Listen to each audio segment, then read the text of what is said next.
mesdames et messieurs, nous sommes dans votre émission Elios en parle et l'endroit, le cadre qui nous accueille cet après-midi, ce matin, selon l'heure à laquelle vous nous suivez, c'est bien l'hôtel Résidence Sainte-Thérèse et qui nous offre son cadre, vous le constatez, est très spécial pour ce rendez-vous qui nous permet d'aborder un tant soit peu des questions d'actualité, des questions de l'heure.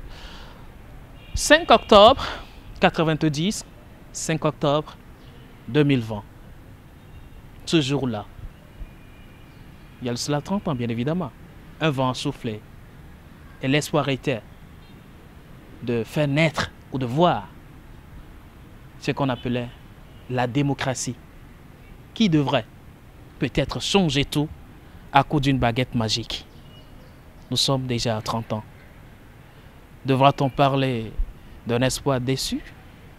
Devra-t-on parler des acquis? Ghislain Niakou, que retenir?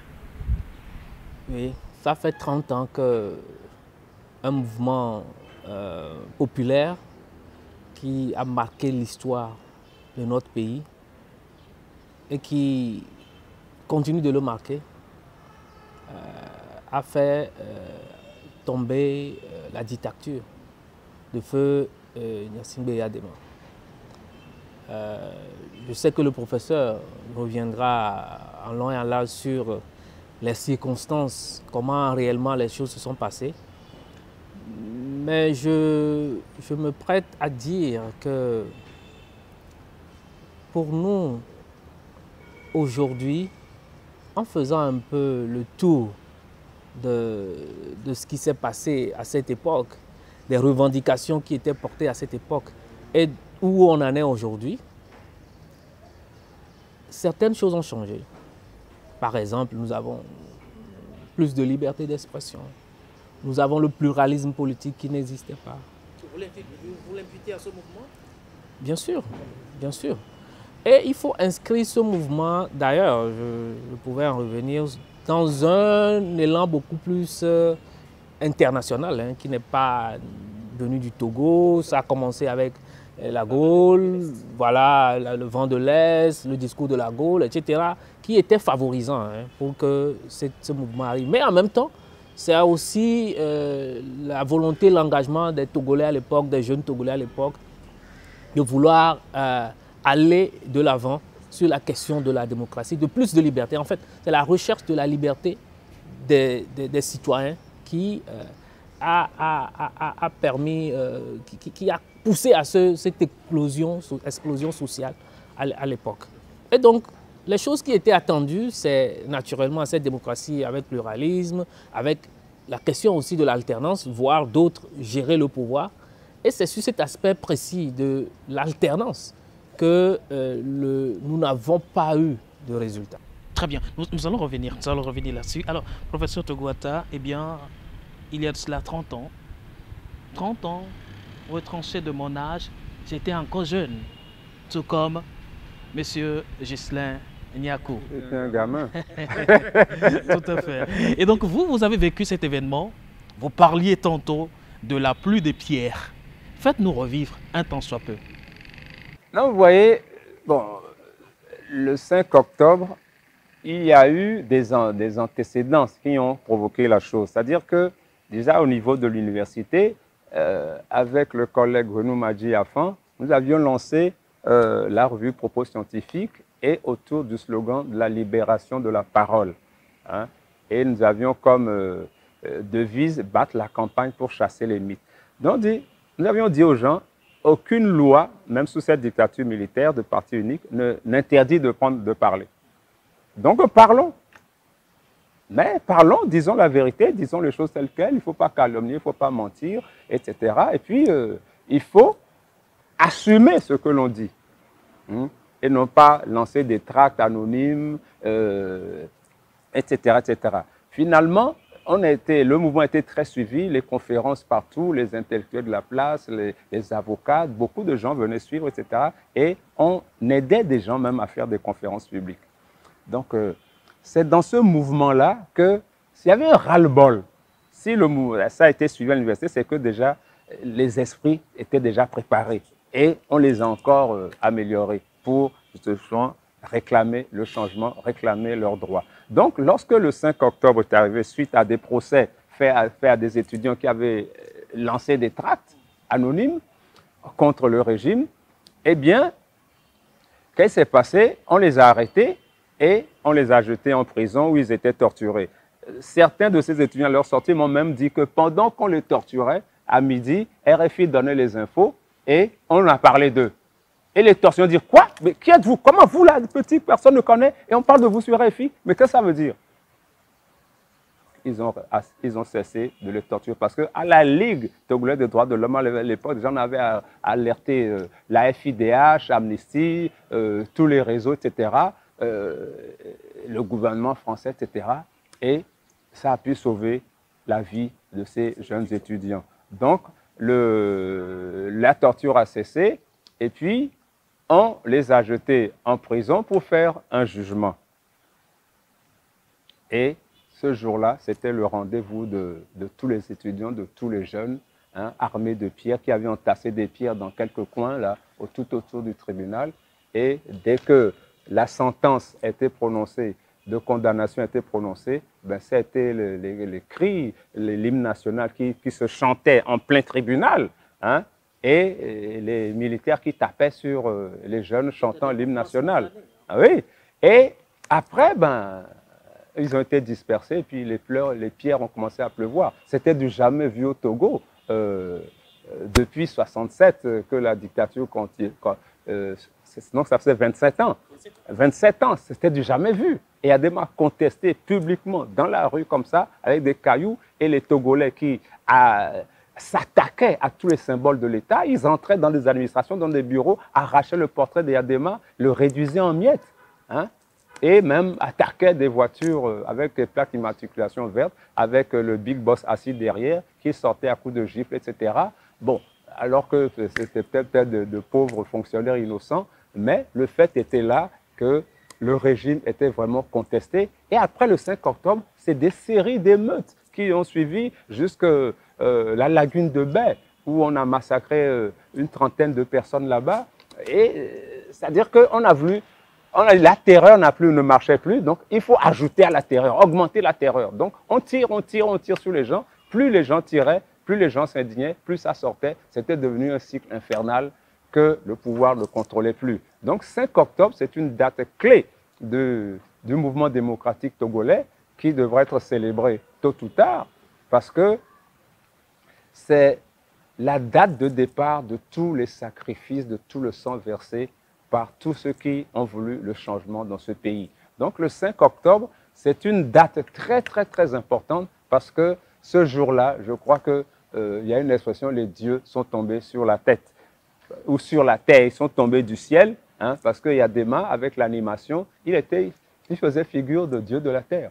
Hein. On le chantait, il avait tous les mérites du monde, etc. Et du jour au lendemain, on l'insultait partout, partout, partout, sur les murs, des graffitis. Vous voyez, le château du château d'Ola, mais tous les murs étaient barbouillés d'injures, d'irrévérences par rapport justement à celui qu'on avait érigé en Dieu. Donc, ce jour-là, hein, Eyadema a été démystifié comme Dieu de la terre, le régime a été démystifié et ce qu'on remarquait après qu'on passait dans le centre administratif, vous voyez des ministres qui avaient changé de voiture, hein, dans des petites voitures anonymes, chapeau sur la tête, qui se dissimulaient pour aller au boulot.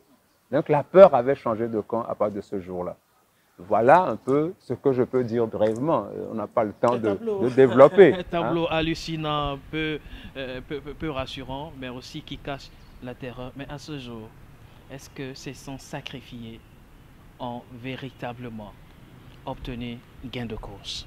Absolument, c'est pas fini, la lutte continue. Hein? Mais il y a des acquis de la lutte du peuple togolais. La liberté d'expression, les télévisions privées, les radios privées, les journaux privés, ça n'existait pas avant. Ça n'existait pas avant. Même les syndicats, tout ça, les associations. À la Ligue togolaise des droits de l'homme, le 20 juillet 1990, c'était interdit hein, de créer des associations hors du RPT. Eh bien, nous avons pris ce risque-là de créer ce jour-là une association de défense des droits de l'homme. Et ce qui s'est passé ce jour-là, c'est vraiment togolais, quoi. C'est-à-dire ils n'ont pas interdit. Bon, c'était annoncé, on ne leur a pas demandé l'autorisation.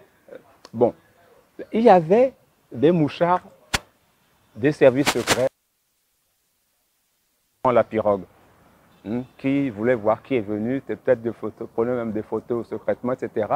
Et certains ont dit, ah, en Gengbe, là, il y a zono les fialo, pour dire, ah, il y a des militaires et autres, des policiers, etc.